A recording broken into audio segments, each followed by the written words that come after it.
그리고 제가 네 번째로 설명드리기로 했던 게 이제 임피던스 매칭인데, 임피던스 매칭은 예전에 어떤 그 온라인 세미나를 제가 한번 하면서 설명을 하기도 했던 부분입니다. 그때 자료 설명 혹시 들은 분도 계실지 모르겠지만, 그 자료를 기준으로 해서 내용을 다시 한번 설명을 드리고자 합니다.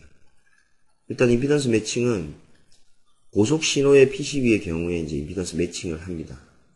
과거에는 임피던스 매칭을 해야 되는 어떤 하이스피드한 보드가 전체 PCB 설계에서 차지하는 비율이 그렇게 많지가 않았어요. 일부 통신용 보드들, ATM 교환기라든지 IMT 2000, 이렇게 우리가 들어봤을 직한 어떤 그런 통신용 보드들은 당연히 속도가 빠르니까 임피던스 매칭을 한다라는 어떤 부분이 좀 있었던 게 사실인데, 그 이유는 이제 신호의 속도가 빠르지가 않다 보니까 예전에 다른 보드들은 굳이 임피던스 매칭을 하지 않아도 됐지만, 통신보드라고 하면 그래도 속도들이 빠르니까 매칭을 하지 않으면 동작이 안 되는 것들을 경험을 했던 거죠. 근데 최근 들어서는 그런 어떤 특정한 부분의 통신보드뿐만이 아니라 임피던스 매칭을 해야 되는 일반적인 보드들이 상당히 많아진 게 사실입니다.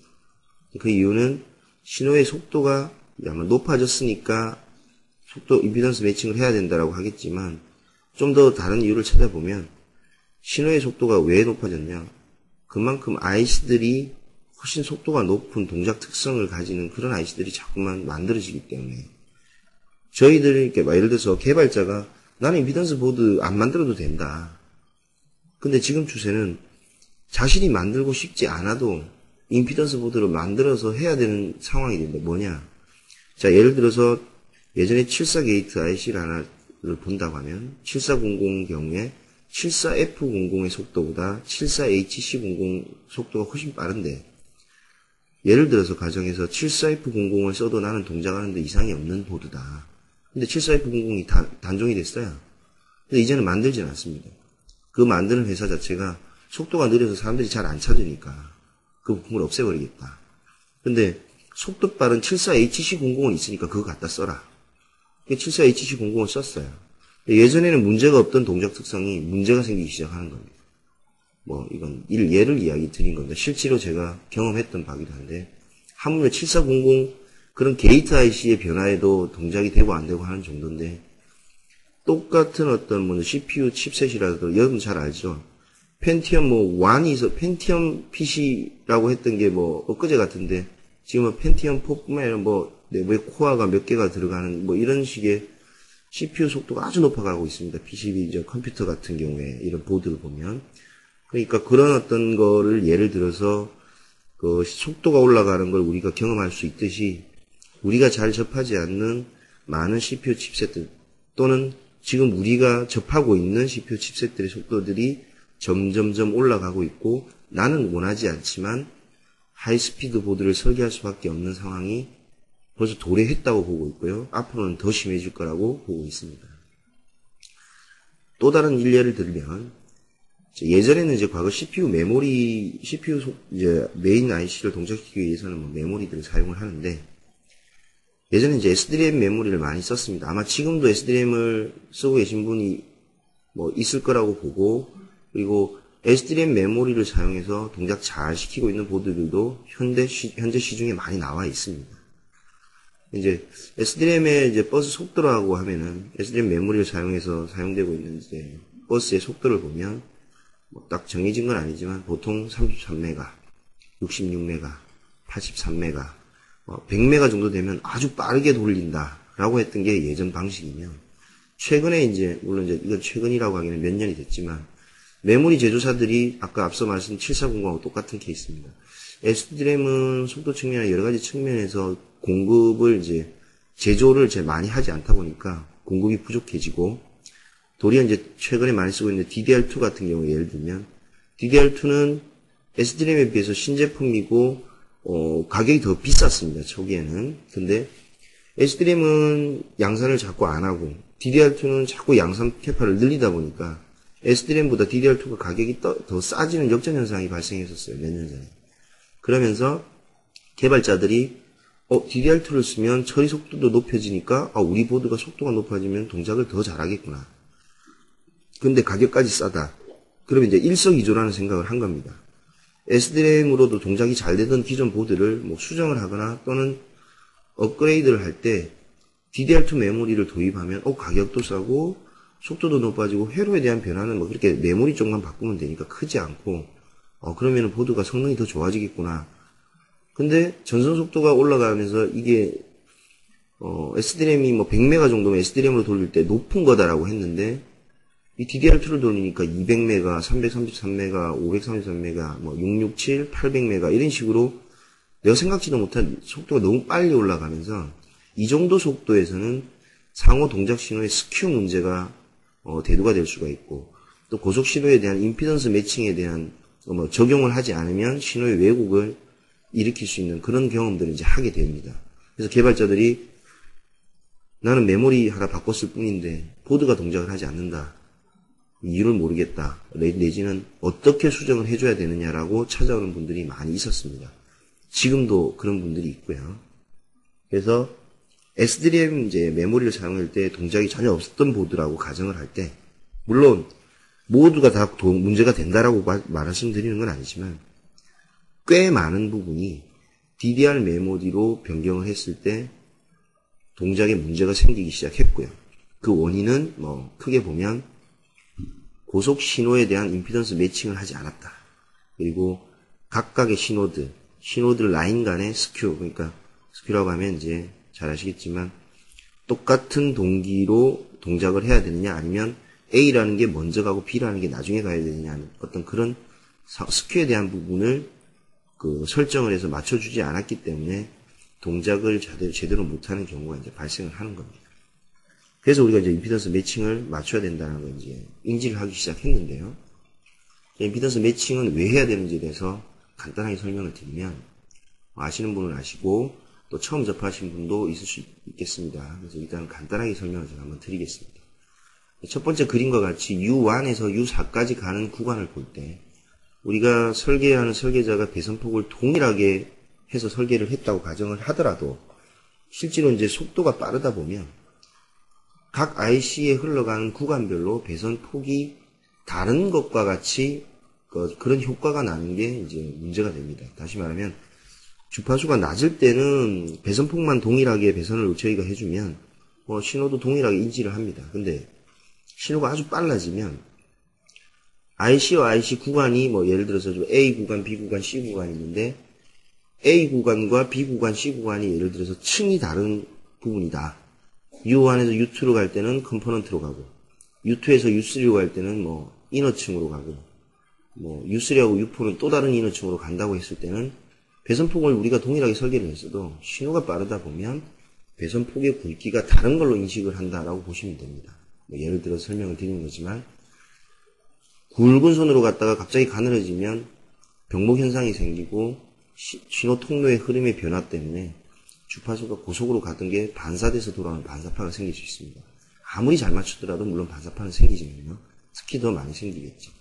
자, 어떤 신호의 흐름에 있을 때 특정 IC를 지나칠 때마다 신호의 연결 통로가 서로 달라서 자꾸 왜곡이 생기게 되는 부분이 발생을 하고 원하지 않는 왜곡된 반사파를 최소화하기 위해서 임피던스 매칭을 한다라고 보시면 되는데 아래 그림을 보시면 지금 배선 구간에 어떤 특별한 장치가 없이 단순하게 연결을 해서 고속 신호를 흘렸더니 언더슈트, 오버슈트가 이렇게 많이 생기는 걸 볼 수 있습니다. 우리는 이제 아이디얼하게 구형파가 생겨야 되는데 배선의 연결 통로가 일정하지 못한 문제로 인해서 언더슈트, 오버슈트가 생기는 그래프를 이제 볼 수 있습니다.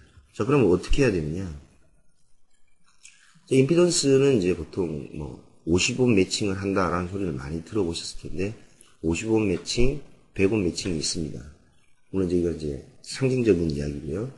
자, 50옴 매칭은 뭐냐? 여기 설명을 드리면 보통 33옴 정도로 임피던스를 매칭을 하면 에너지 전력 전송 특성이 좀 좋은 임피던스 매칭 값이라고 합니다. 75옴이 되면 우리 동축 케이블 왜 75옴이죠? 우리 동축 케이블이 통신하고 이럴 때 이것들은 신호 파형에 왜곡이 좀 가장 적은 임피던스 매칭 값이다.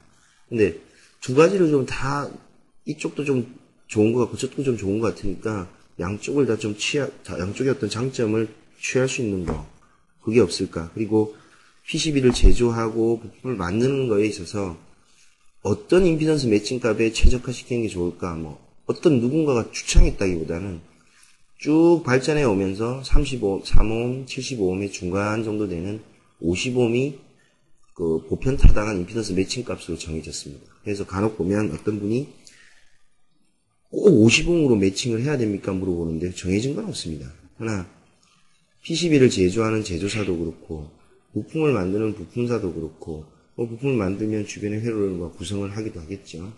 그런 어떤 여러 가지 각 분야에서 발전해 오면서 50옴 임피던스를 기준으로 해서 전후좌우, 뭐 60옴 임피던스도 있죠. 전후좌우해서 세팅이 되다 보니까 오늘날에 와서는 일반 그 싱글 신호선 하나를 보고 임피던스를 논할 때 50옴 임피던스를 맞춘다라고 하는 게 이제 보편 타당하게 됐죠. 그리고 100옴은 뭐냐? 100옴 임피던스는 신호선이 하나인 게 100옴인 건 거의 없습니다. 뭐 그래도 나는 100옴으로 신호선 한 개 하겠다고 하면은 뭐 할 수도 있겠지만 100옴 임피던스, 90옴 임피던스 같은 경우는 디퍼런셜 페어 라인인 경우에 사용을 많이 합니다. 보통 이제 예를 들어서 90옴 같은 경우에는 USB 신호 같은 것들에 좀 적용을 많이 하는 경우고요. 그리고 100옴 같은 경우에는 이더넷 신호나 SATA 신호, 그런 신호들에 사용을 많이 합니다. 자, 그러면 이제 각 부품에 이제 연결되는 고속 선로에는 신호의 속도에 의해서 요 다음 장에도 제가 설명을 하겠지만 R값, L값, C값이 나타나게 되는데 이런 부분들은 배선의 폭이나 PCB의 유전율이나 그리고 아래 위 층 간의 간격에 따라서 값들이 좀 달라지게 됩니다. 그래서 저희가 설계를 예를 들어서 뭐 6층으로 설계를 하거나 뭐 10층으로 설계를 할 수도 있고 뭐 고다층으로 설계를 할 수가 있는데 층별로 금방 설명드렸듯이 배선의 폭이나 PCB의 유전율 특성이나 그리고 층 간의 간격에 따라 달라지게 되다 보니 똑같은 배선폭을 가지고 외층으로 배선할 때와 내층으로 배선할 때 그리고 내층 중에서도 뭐 이너 1층, 2층, 3층으로 배선할 때마다 이 특성값이 다 달라진다는 거죠. 따라서 모든 구간의 조건이 동일한 조건이 되게 하기 위해서 임피던스 매칭을 맞추게 되고 임피던스 매칭을 맞추다 보면 각 층별로 배선폭이 다 달라집니다. 그래야만 실제로 신호가 볼 때는 우리가 볼 때는 배선 굵기가 달라지니까 왠지 저항값이 달라지겠네라고 생각을 하지만 이건 단순한 저항값이 아니라 특성 임피던스이기 때문에 신호에 대한 어떤 특성으로 봤을 때는 각 그 층별로 배선폭을 달리 해줌으로써 신호가 볼 때는 동일한 조건의 구간이 되는 거죠. 밑에 그림과 같이 그 A 구간, B 구간, C 구간이 실제로 배선폭을 달리 해주면 도리어 배선의 어떤 신호 특성으로 볼 때는 구간의 통로가 동일하게 보여지는 거죠. 그렇게 되면 리플렉션 되는 반사파가 없고 신호가 제대로 원활하게 흐를 수 있을 거다라는 게 이제 임피던스 매칭의 요지입니다. 자, 그 다음 그림은 이제 공식이나 뭐 어떤 조건을 좀 간단하게 설명을 드리려고 하는 건데, 임피던스 매칭 분야 하나만 해도 설명을 참 할 게 많은데, 좀 중요한 부분만 제가 설명을 드리고 있습니다. 자, 임피던스 매칭 그럼 어떻게 하고 언제 해야 되느냐? 이제 앞서 좀 전에 설명드렸듯이 그 회로가 있고, 회로 선로가 고속 신호가 흐르지 않을 때는 상관이 없는데, 신호가 고속으로 흐르면 흐를수록 그 옆에 신호들, 옆에 다른 어떤 동박들하고의 영향에 의해서 C값이 생깁니다. C값이 전극의 차이겠죠. 전극이 맞닿아 있는 게 이제 콘덴서라고 보면 보이진 않지만 C값이 발생을 하고, 그리고 속도가 빠르다 보니까 신호 선로에 대한 배선에 대한 저항이 생기게 되죠. 속도가 빠르다 보니까. 속도가 느리면 저항값이 없지만 속도가 빠르면 아무래도 저항값이 발생이 됩니다. 미세하지만 그런 저항값이 발생이 되고, 우리 코일은 뭐 잘 알다시피 동박이 길면 길수록 코일이 생기는데 속도가 빠르면 빠를수록 짧은 구간도 저항값이 생긴과 동시에 코일 값도 생기게 됩니다. 그래서 고속 신호에서는 C 그리고 R, L 또 C, R, L 이런 식으로 계속 반복돼서 선로에서 이 선로가 계속 반복되었던 값을 동시에 공유하면서 연결되어 있다라고 보시면 됩니다. 그래서 아래 공식과 같이 PCB에서 패턴 길이가 크리티컬 랭스보다 크면 트랜스미션 라인 해석을 해야 한다. 뭐 어려운 말인데 간단하게 설명을 드리면 크리티컬 라인이라고 하는 건 이 보드에서 가장 칩셋이 속도가 빠른 게 하나 있을 겁니다. 그 빠른 속도를 기준으로 해서 공식에 대입을 해가지고 이 보드에서 설계를 할 때는 크리티컬 랭스라는 건 크리티컬하게 어느 선로까지는 그냥 뭐 상관없는데 그 길이가 이상이 되면 아까 말씀드린 어떤 이 임피던스 매칭을 해야 되는 상태로 이제 보셔야 되는 거죠. 그래서 트랜스미션 라인 해석을 해야 된다는 게 이제 임피던스 매칭을 해라 이런 뜻인데 뭐 공식에 대한 설명을 제가 다 말씀드릴 수는 없습니다. 표준으로 나와 있는 공식을 제가 소개를 드리고 그리고 간단하게 대입을 한 걸 설명을 드리는 걸로만 하겠습니다. 자, 크리티컬 랭스 계산 방식은 7분의 L, 액티브 랭스라고 되어 있는데 이거를 풀어서 공식을 만들면 7분의 VPD 곱하기 TR 이렇게 되어 있는데 이건 다시 풀어서 루트 ER이라는 게 이제 아마 유전율을 이야기하는 겁니다. PCB 원판의 유전율이 ER이고요. 루트 ER분의 C는 빛의 속도를 말합니다. 그리고 7분의 TR은 현재 이 보드에서 가장 고속인 IC의 타임 레졸루션을 저희가 표기를 하면 됩니다. 그래서 계산을 쭉 해보면 C 같은 경우에는 3 곱하기 10의 8승이고요. 타임 레졸루션이 이제 가장 빠르게 1나노세크짜리 IC가 하나 있다 라고 하면 1나노세크를 이제 대입을 하면 될 것이고 유전율은 4.5라고 제가 되어 있는데 이게 국내 PCB 해외 제가 다 조사를 해보진 않았지만 국내 같은 경우에는 이제 저희가 사용을 실제로 하고 있으니까요, 당사가. 국내 PCB 패널사에서 정확한 유전율에 대해서 원래 통보를 해주면 좋겠는데 이게 4.1에서 한 4.9 사이 이런 식으로 이야기를 해줍니다. 그런데 임피던스 매칭 내지는 하이스피드 설계에 있어서는 유전율이 4.1과 4.9의 차이가 날 수가 있죠. 그래서 좀 명확한 걸 좀 요구를 한다. 근데 국내 같은 경우에는 제공받는 게 명확하지가 좀 않더라고요. 그래서 저희는 4.1에서 4.9를 생각해서 한 평균 중간 정도 되는 4.5를 대입을 이제 할 겁니다. 여러분도 이제 그렇게 대입을 하시면 될 것 같고요. 그렇게 해서 계산을 쭉 해보면 크리티컬 랭스가 20mm가 나옵니다. 이 계산을 제가 다 해보는 것까지 설명하기 좀 너무 길고요. 그러면 여러분들이 쉽게 생각하시면 됩니다. 이게 타임 레졸루션이 이제 1나노세크짜리 IC가 있으면 이 보드는 2cm 이상은 임피던스 매칭해야 되는 거구나. 만약에 이거 일단 500피코짜리다. 그럼 반이니까 4cm 이상 되면 임피던스 매칭해서 설계해야 되는구나. 이렇게 설명을 이제 드릴 수가 있는 거, 여러분이 그렇게 이해를 하시면 좀 쉬울 것 같습니다. 그래서 매번 이 공식을 대입하기보다는 1나노 기준이 2cm니까 전후 좌우 기준을 계산해서 대략적으로 길이가 나올 겁니다. 그래서 그 길이에 여러분들이 맞춰가지고 임피던스를 할지 안 해도 될지를 정하시면 됩니다. 자, 그러면 이제 임피던스까지 만들면 이제 하이스피드 보드 표준화된 심볼을 작성하게끔 제가 설명을 드렸고, 그렇게 작성을 하고 그 심볼로 일목요연하게 회로를 그리시고 블록들을 그리고 그리고 각 회로별로 멘트를 넣어주고, 그렇게 되면 회로도에 대한 부분이 고속 신호에 대한 요구사항이나 주의사항들을 놓치지 않고 작업되어질 거라고 보고, 그리고 부품을 만들 때에는 좀 표준화되게 만들어서 향후에도 계속 틀린 어떤 동작 신호나 틀린 어떤 다른 부품을 쓰지 않도록 그렇게 좀 이렇게 표준화만 해서 부품을 작성을 하고, 그리고 나서 이제 설계를 하기 전에 임피던스 매칭을 해야 될 것이다. 하이스피드를 한다고 하면 아마 당연히 임피던스 매칭이 들어갈 것인데 그게 뭔지 배워봤고, 그리고 어떻게 계산을 하면 임피던스 매칭을 하는 부분인지 아닌지를 알 수 있게끔 제가 설명을 드렸습니다. 자, 여기까지 했으면 부품이 만들어졌고 이제 모든 준비가 끝났는데 실제 보드 레이아웃에서 배치를 이제 하고 배선을 해야 되겠죠.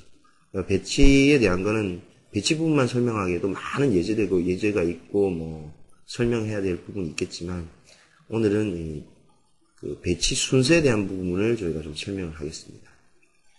배치 순서라고 하는 거는 명확하게 결정되어진 거는 없고 어떤 순서가 정답이다 라고 말할 수 있는 것도 없습니다. 근데 이제 통상적이고 좀 대략적인 순서로 설명을 하고, 대신 하이스피드 보드에서는 그 예전에 그냥 대략적인 어떤 보드 순서에서 어떤 부분이 가미가 되고 어떤 부분이 좀 우선순위가 바뀌어야 되는지에 대한 설명을 이제 해볼까 합니다. 첫 번째로 과거의 배치 순서는 물론 정답은 없지만 첫 번째가 고정 부품. 당연히 이제 고정된 부품의 위치부터 차지해놔야 남는 공간에 배치를 하겠죠. 보드 외곽에 커넥터라든지 뭐 어떤 고정해야 되는 어떤 부품이나 뭐 고정 홀이라든지 이런 부분들이 당연히 있을 것이고, 그리고 보드 내부에서 뭐 금지구역 설정이라든지 그거에 관련된 부품의 위치라든지 이런 것들이 정해져야 될 것 같습니다. 그리고 과거에는 이제 그렇게 정해진 부품 다음으로 해야 되는 게 보드 외곽으로 외곽 쪽에 설치되는 커넥터들. 뭐 보통 커넥터들이 고정품일 수도 있고 고정이 아니더라도 우선으로 배치를 해서 설치를 하는데, 이 이유는 이제 커넥터를 통해서는 기본적으로 외부로 연결이 되는 경우가 뭐 거의 다겠죠. 그러면 자연스럽게 길이가 길어질 수밖에 없을 거라고 봅니다. 그렇기 때문에 커넥터랑 붙는 1차 부품이 멀리 떨어져서 배치가 된다고 하면 멀리 떨어져서 연결된 선에서 또 커넥터를 통해서 또 다르게 멀리 연결되어져야 되는 길이가 우리 보드에는 보이지 않지만 또 있다는 거죠. 케이블들이. 그럼 너무 길어지기 때문에 뜻하지 않는 문제가 생길 수 있다라고 해서 커넥터가 배치되면 그 커넥터랑 붙는 부품이 우선 배치돼야 됩니다. 그게 이제 예전의 방식이고요. 그리고 그 커넥터에 붙어 있는 부품과 또 붙는 부품들. 다시 말하면 물 흐르듯이 신호 흐름대로 배치들을 하나씩 놓아갔던 게 옛날 방식입니다. 그리고 그쪽에는 이제 CPU나 CPU에 연결되는 뭐 버퍼들 이런 것들이 있다면 그런 것들을 더 우선해서 배치를 하겠지만요. 그리고 오실레이터나 크리스탈 같은 부품에 대한 그 관계된 IC에 대해서 근접하게 배치하고, 그리고 이제 뭐 버스에 관련된 신호선이 이제 작업해야 될 게 많으니까 버스 신호에 대한 어떤 순서가 뭐 잘 흐름대로 흐를 수 있게끔 배치가 되고, 그 외에 이제 기타 부품들을 배치를 했었습니다. 물론 순서가 다를 수도 있겠지만 보편타당한 방식의 배치 순서는 제가 설명한 요 6개의 순서대로 이렇게 설명이 되어질 수가 있는데, 하이스피드 보드에서는 이제 조금 다른 게 있죠. 기본 사항은 동일합니다. 뭐 순서도 동일하고 고정 부품이나 커넥터 주변 부품 다 동일한 조건입니다. 그렇지만 굳이 내용을 좀 디테일하게 쳐다봐서 좀 조건을 바꿔야 된다고 하면, 첫 번째가 당연히 이제 고정 부품은 손댈 수 없는 거니까 배치를 해야 될 것이고, 두 번째 보드의 이제 메인 CPU와 주변 회로 배치나 메인 CPU와 주변 회로에 대한 어떤 블럭이 발생이 되죠. 그 블럭에 대한 위치를 보드 전체에서 어디에다 위치해서 배치를 할 거냐, 커넥터 주변이냐, 좀 떨어지는 거냐, 저쪽 반대편에 놓느냐, 이 부분의 결정이 중요합니다. 왜냐하면 고속 신호의 보드일수록 메인 CPU 주변의 회로가 가장 복잡하고 까다롭기 때문이죠. 그리고 또 보드 전체 어느 곳에 이 블럭을 배치할 건지에 따라서 보드 전체 설계에 끼치는 영향이 엄청나게 크기 때문입니다. 자, 그러면은 우리가 두 번째 커넥터 주변 부품, 왜냐하면 길이가 멀어질 수 있으니까 안 된다고 해놓고 왜 그 부분이 뒤로 밀렸냐.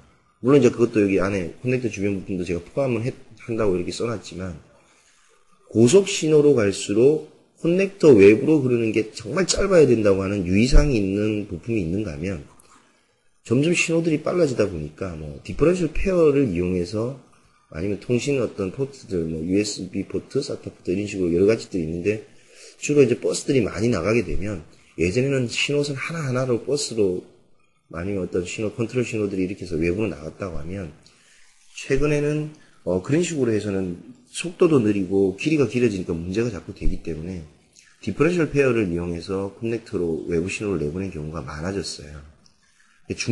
정작 중요한 신호들은 디퍼런셜 페어로 신호가 외부로 나가게 되고, 디퍼런셜 페어라는 신호 자체가 길이에 대해서 되게 강합니다. 그죠? 그래서 보드가 예전같이 커넥터 옆에 가깝게 붙어야 된다가 아니라 이제는 도리어 가깝지 않아도 상관없는 경우가 훨씬 더 많아졌습니다. 그런 부분을 제가 감안을 해서 그거보다는 더 중요한 게 메인 CPU하고 주변 회로들이다 라고 이제 설명을 드린 겁니다. 그리고 세 번째로 이제 클럭 드라이브의 위치. 아까는 뭐 네 번째에 해당되기도 했지만, 오실레이터나 뭐 크리스탈을 이야기하는 게 아니라 최근에는 신호들이 많이 빨라지고 그러다 보니까 사용되는 IC들마다 클럭을 이제 공급시켜주는 클럭 드라이버들을 심심치 않게 볼 수가 있습니다. 클럭 드라이버 한 군데에서 뭐 오실레이터 같은 데서 동기 클럭을 이제 기준 클럭을 받아서 뭐 증폭을 하거나 분배를 하거나 이렇게 하는 게 클럭 드라이버가 발생이 되는데 그 클럭 드라이버에서 보드 전체에 사용되는 IC로 하나씩 보내주는 경우가 많이 생겼죠. 자, 그러면 그 위치가 되게 중요하게 됩니다.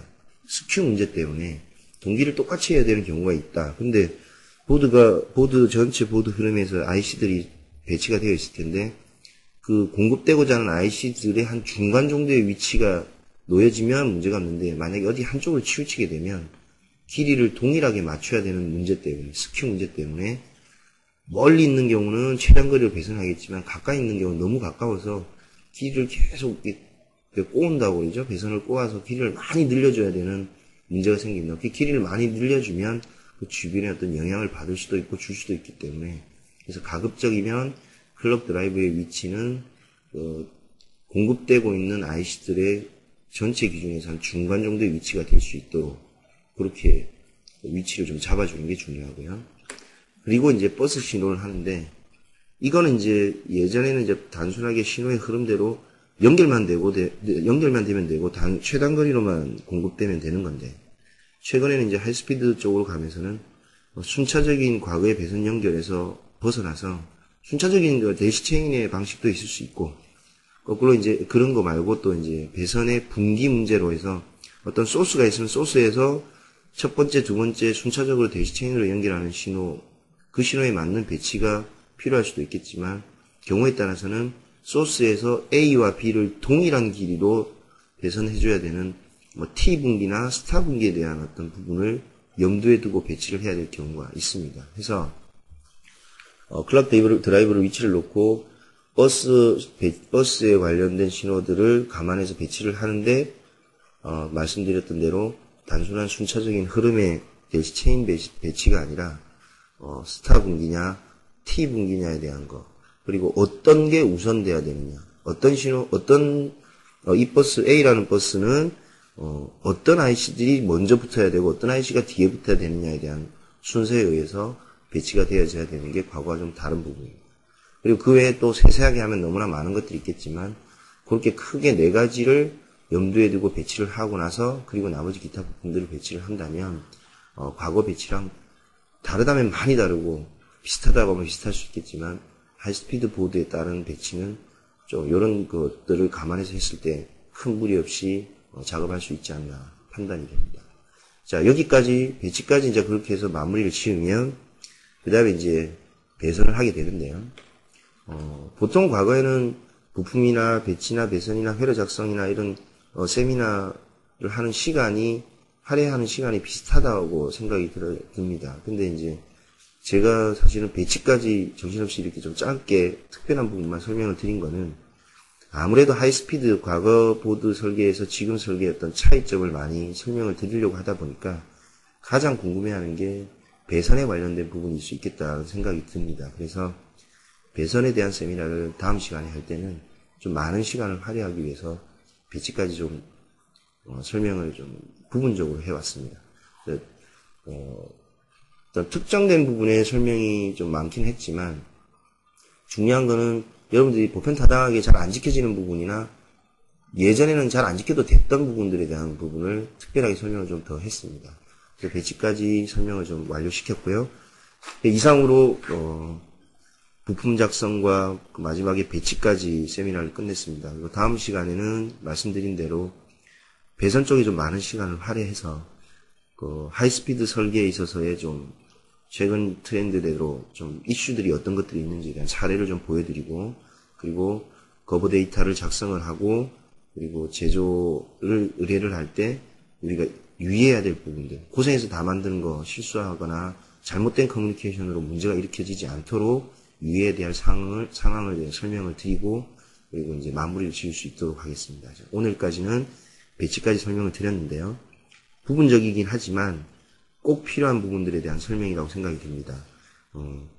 과거에는 안 해도 됐던 거지만 최근에는 꼭 해야 되는 부분인데 아직도 많이 지켜지지 않거나 이행되지 않는 부분들이 있습니다. 그래서 여러분들이 오늘 들은 세미나를 가지고 혹여 도입이 되지 않은 부분이 있으면 꼭 도입을 좀 해보시고, 그런 부분들이 당장은 효과가 나지 않더라도 향후에 점점 더 퀄리티 높은 보드 개발이나 어떤 작업 방법이 될 거라고 봅니다.